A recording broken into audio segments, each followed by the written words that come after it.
Hello और welcome to study I Q. Now यहाँ पे आप देख पाएंगे ये है नेपाल का मैप, यहाँ पे है चाइना और ये है इंडिया।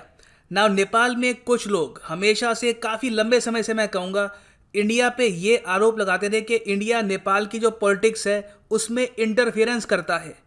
अब हालांकि ये कभी प्रूव तो हुआ नहीं है मगर आरोप इंडिया पे ये लगता था। मगर रिसेंटली एक ऐसा इवेंट हुआ है जिसकी मैं कहूँगा काफ़ी चर्चा होनी चाहिए, काफ़ी डिस्कशन होनी चाहिए, मगर इंडिया में हम इसको ना के बराबर डिस्कस कर रहे हैं। चाइना ने लिटरली ओपनली सबके सामने यहाँ पर नेपाल की जो कम्युनिस्ट पार्टी है इसको गिरने से बचा लिया। यहाँ पर जो रिफ्ट बढ़ रहा था इसको रोक लिया और यहाँ पे चाइना के प्रेसिडेंट जो इनकी ऑनवॉय हैं टू नेपाल ये सब इन्वॉल्व थी। तो यहाँ पे हमको दिख रहा है कि चाइना का जो इन्फ्लुएंस है नेपाल में ये बहुत ज़रा बढ़ चुका है और बिल्कुल इनकी पॉलिटिकल पार्टीज को चाइना कंट्रोल कर रहा है आज के समय। तो डिस्कस करेंगे यहाँ पर, काफ़ी कुछ आपको जानने को मिलेगा। So a lot to know, a lot to discuss as always. But before we begin, go to Google Play Store, download the study IQ education app. यहाँ पर आप हमारा UPSC कोर्स परचेज कर सकते हैं at a very attractive price. उस सब के अलावा वेरियस और कोर्सेज आप परचेज कर सकते हैं on study IQ education app. Now ये जो आपके सामने बहुत ही खूबसूरत बिल्डिंग है ये है फेडरल पार्लियामेंट ऑफ नेपाल, मतलब कि नेपाल का संसद आपके सामने है। अब नेपाल का जो संसद है यहाँ पर इनके दो हाउस होते हैं जिस तरीके से इंडिया में है, अपर हाउस लोअर हाउस। मतलब कि हमारे यहाँ अपर हाउस होता है Rajya Sabha, lower house Lok Sabha. Similarly इनके यहाँ जो नेशनल असेंबली है उसको ये कहते हैं अपर हाउस और इनकी जो लोकसभा है ये इसको कहते हैं हाउस ऑफ रिप्रेजेंटेटिव्स, ये इनका लोअर हाउस है। आज के समय आप अगर देखें तो नेशनल असेंबली और हाउस ऑफ रिप्रेजेंटेटिव्स दोनों जगह में एक पॉलिटिकल पार्टी का दबदबा है और ये पॉलिटिकल पार्टी है नेपाल कम्युनिस्ट पार्टी। अगर हम प्राइमरली बात करें नेपाल के लोकसभा की, इनका जो लोअर हाउस है हाउस ऑफ रिप्रेजेंटेटिव्स जहां पर मेन पावर है इनकी, वहां पर जो नेपाल कम्युनिस्ट पार्टी है इनकी 275 में से 174 सीट्स हैं। सेकंड नंबर पे है नेपाली कांग्रेस और थर्ड पे है जनता Samajwadi party. Now Nepal communist party के बारे में मैं आपको ये बता दूं कि आज के समय ये साउथ एशिया में सबसे बड़ी कम्युनिस्ट पार्टी है। साउथ एशिया में सब कंट्रीज आती हैं, इंडिया, पाकिस्तान, नेपाल, श्रीलंका, बांग्लादेश, किसी भी देश में इतनी बड़ी कम्युनिस्ट पार्टी नहीं है आज के समय। साउथ एशिया की अगर मैं बात करूं जितनी नेपाल में है, और ओवरऑल एशिया में थर्ड लार्जेस्ट कम्युनिस्ट पार्टी है इन नेपाल। अब ये जो पॉलिटिकल पार्टी है ये एक्चुअली रिसेंटली बनी है 2018 में, मगर ये जो पॉलिटिकल पार्टी बनी थी 2018 में इसमें दो पॉलिटिकल पार्टीज मर्ज हुई थी।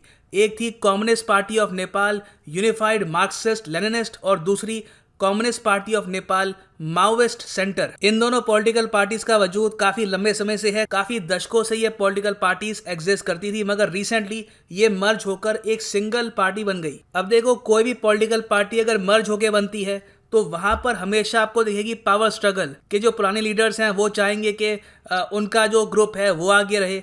तो रिसेंटली नेपाल में यही हुआ कि जो नेपाली कम्युनिस्ट पार्टी है उसके बीच में दरारें आनी स्टार्ट हो गई और अभी के लिए जो इस पार्टी के मेन लीडर हैं और नेपाल के प्राइम मिनिस्टर भी हैं KP ओली, इनका समर्थन अपनी ही पार्टी में कम हो गया और यहाँ पर पूरी गवर्नमेंट में दो फैक्शन बढ़ गए। एक फैक्शन जो KP ओली के अगेंस्ट था और दूसरा फैक्शन जहाँ पर प्राइम मिनिस्टर और प्रेसिडेंट दोनों एक दूसरे का साथ दे रहे थे और लग रहा था कि ये जो पॉलिटिकल पार्टी है ये टूट सकती है, नेपाल में हो सकता है कि फिर से इलेक्शन हो जाए, इसके पूरे चांसेस दिख रहे थे। मगर तभी चाइना यहाँ पे आता है और इस पॉलिटिकल क्राइसिस को रोक देता है। ये मैं कहूँगा, आई थिंक मैं जियोपॉलिटिक्स को काफ़ी लंबे समय से फॉलो कर रहा हूँ। चाइना ने इस तरीके से इतने ओपनली किसी भी कंट्री की पॉलिटिक्स में इंटरफेरेंस नहीं करी होगी। चाइना की जो ऑनवॉय है टू नेपाल, इनका नाम है हाउ यानकुई, इन्होंने पिछले 10 दिनों में बहुत से पॉलिटिकल लीडर से मीटिंग करी, उनसे बातचीत करी, उनको समझाया कि आपकी प्रॉब्लम्स क्या है, इनका सोल्यूशन क्या हो सकता है, और लिटरली नेपाल की पूरी पॉलिटिक्स मैनेज कर कर NCP को जिंदा रखा और ये सरकार गिरने नहीं दी। यहाँ पे आप देख पाएंगे द काठमांडू पोस्ट का आर्टिकल है, इन अ सीरीज ऑफ मीटिंग्स, कोई एक मीटिंग नहीं हुई है। मैं खुद देख के हैरान था कि एक दूसरी कंट्री का ऑनवॉय एक कंट्री की पॉलिटिक्स को ऐसे मैनेज कर रहा है जैसे लिटरली वो ओन करते हैं कंट्री को। तो यहाँ पे आप देख पाएंगे in a series of meetings Chinese envoy calls for unity among ruling party members. और इतना ही नहीं है, नेपाल में एक पॉलिटिकल क्राइसिस आ चुका है, इसके बारे में शी जिनपिंग को भी पता था, उनकी टेबल पे ये मैटर रहा होगा, तभी उन्होंने 40 मिनट तक फ़ोन पे बात करी नेपाल की प्रेसिडेंट से। नेपाल की जो प्रेसिडेंट है ये है विद्या देवी भंडारी और फ़ोन कॉल में इन्होंने ये बोला कि ये पूरा समर्थन करते हैं केपी ओली का। रिसेंटली केपी ओली जो है नेपाल के प्राइम मिनिस्टर, इनकी एक किडनी ट्रांसप्लांट की सर्जरी हुई है, उसके बारे में पूछा कि वो सर्जरी ठीक थी, इज ही हेल्दी। और ओवरऑल इन्होंने ये कहा कि नेपाल की कम्युनिस्ट पार्टी बहुत ही अच्छा काम कर रही है, they should keep going forward. तो यहाँ पर शी जिनपिंग ने भी अपना मैसेज प्रेस रिलीज के जरिए लाउड एंड क्लियर कर दिया कि वो केपी ओली के पीछे खड़े हैं और अभी के लिए एनसीपी में जो भी लोग केपी ओली के अगेंस्ट बात कर रहे हैं वो चुप हो जाएं और पार्टी में स्टेबिलिटी मेंटेन करने की कोशिश करें। अब क्वेश्चन यहाँ पर यह आता है कि नेपाल की कम्युनिस्ट पार्टी में जब दरारें पड़ती हैं तो सीधा जो चाइनीज ऑनवॉय हैं टू नेपाल वो सब कुछ माइक्रो मैनेज करती हैं। शी जिनपिंग फ़ोन करते हैं, केपी ओली को अपना समर्थन दिखाते हैं थ्रू प्रेस रिलीज। इस सब का रीज़न क्या है, ये चाइना क्यों कर रहा है? वेल देखिए, इसके दो बहुत ही सिंपल रीज़न है। पहला रीज़न तो ये है कि नेपाल की जो कम्युनिस्ट पार्टी है ये विचारधारा के हिसाब से खुद को जो चाइना की कम्युनिस्ट पार्टी है उससे काफ़ी हद तक सिमिलर मानती है। फॉर एग्जांपल, जब 2019 के अक्टूबर मंथ में शी जिनपिंग नेपाल आए थे for a very important visit, उस वक्त नेपाल कम्युनिस्ट पार्टी ने ऑर्गेनाइज करी थी एक बहुत ही इंपॉर्टेंट सिंपोजियम, एक मीटिंग ऑर्गेनाइज करी थी। उसमें चाइनीज कम्युनिस्ट पार्टी के लीडर्स को बुलाया गया और उन्होंने शी जिनपिंग की जो विचारधारा है, जो उनकी डॉक्ट्रिन है, वो नेपाल की कम्युनिस्ट पार्टी के जो मेंबर्स हैं उनके साथ शेयर करी। तो एक तो फैक्टर ये है, चाइना को पता है कि जब तक नेपाल में कम्युनिस्ट पार्टी है तो बिल्कुल नेपाल काफ़ी हद तक प्रो चाइना रहने वाला है और बात बात पर ये एंटी इंडिया स्टेटमेंट भी दे सकते हैं।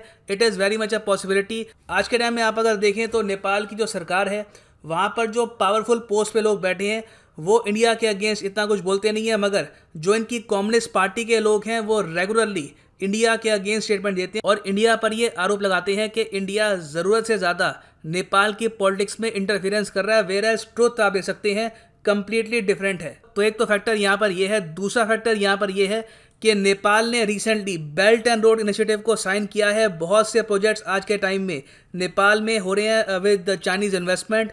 तो चाइना नहीं चाहेगा कि अचानक से नेपाल में कोई नई सरकार आ जाती है और अगर मान लीजिए वो कल को प्रो इंडिया होती है तो उसका impact belt and road initiative पे पड़ सकता है। तो चाइना चाहता है कि ये ना हो। ऑलरेडी आप अगर देखें तो नेपाल में हाईएस्ट अमाउंट ऑफ एफडीआई यानी फॉरेन डायरेक्ट इन्वेस्टमेंट जो आता है वो आता है पीपल्स रिपब्लिक ऑफ चाइना से। यहाँ पे आप देख पाएंगे आर्टिकल है 2019 का, over 90% of the total FDI to Nepal comes from China. तो चाइना नहीं चाहेगा कि जो इतना बड़ा इनका एफडीआई आ रहा है इन नेपाल, इस पर ज़रा इम्पैक्ट पड़े। नाउ इस सब को देखते हुए इंडिया के कंसर्न्स क्या होने चाहिए? मैं कहूँगा इंडिया के लिए मेजर कंसर्न की बात है कि लिटरली यहाँ पर एक बहुत ही इंपॉर्टेंट कंट्री है जिसकी स्ट्रेटजिक लोकेशन इंडिया और चाइना के लिए इंपॉर्टेंट है। वहाँ पर जो रूलिंग पार्टी है उसको बिल्कुल चाइना माइक्रो मैनेज कर रहा है। This is a huge concern for India और इंडिया को यहाँ पर जेन्युइनली सोचना होगा कि नेपाल की पॉलिटिक्स में जो चाइना की इंटरफेरेंस है इसका लॉन्ग टर्म इम्पैक्ट इंडिया पे क्या होगा, क्योंकि आने वाले टाइम में चाइना बहुत सारी रेलवेज कंस्ट्रक्ट करेगा from China to Nepal. For example, China में जो एक जगह है केरुंग को ये चाहते हैं जोड़ दे लुम्बिनी से। सो मेरे हिसाब से तो ये एक बहुत ही बड़ा सिक्योरिटी चैलेंज है फॉर इंडिया। और प्रॉब्लम ये है कि इसके बारे में अभी हम कुछ कर नहीं सकते, क्योंकि नेपाल की पॉलिटिकल पार्टी में अगर चाइना की इतनी डीप इन्वॉल्वमेंट है तो कोई और सेकेंड कंट्री इसके बारे में अगर कुछ करती भी है तो नेपाल कहेगा कि ये इंटरफेरेंस है उनके इंटरनल अफेयर्स में। नाउ इस इशू को लेकर मैं जानना चाहूँगा कि आपका ओपिनियन क्या है, इंडिया की नीति यहाँ पर क्या होनी चाहिए? आप लिख सकते हैं इसके बारे में in the comment section below. This is the end of the video. Thanks for listening and as always, God bless you all.